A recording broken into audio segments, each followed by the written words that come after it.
Il est 18h30 à Paris, soyez les bienvenus dans cette édition spéciale. Voyez ces images qui nous parviennent de la cour d'assises spéciale de Paris. Le verdict dans le procès des attentats de Paris et de Saint-Denis. Les attentats du 13 novembre est quasi imminent. Les juges doivent rendre leur décision ce soir. L'audience est en train de démarrer. Les parties civiles, les journalistes, les avocats, tous les concernés sont en train de s'installer dans cette salle. On va suivre de très près cette séance avant d'aller un petit peu plus loin dans le rappel des faits, dans les enjeux de ce verdict. Je vous propose d'écouter tout de suite le témoignage de Charles. Le jeune homme a perdu son frère et son meilleur ami dans la salle de concert du Bataclan. Lui n'y était pas ce soir-là.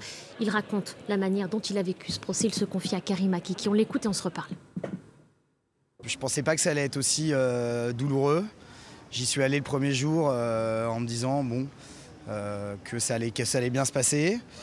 Et puis c'est vrai que le premier jour du procès, de voir tous ces policiers, de voir tout ce monde, de voir toutes ces forces de l'ordre, ces sirènes, ça m'a replongé dedans.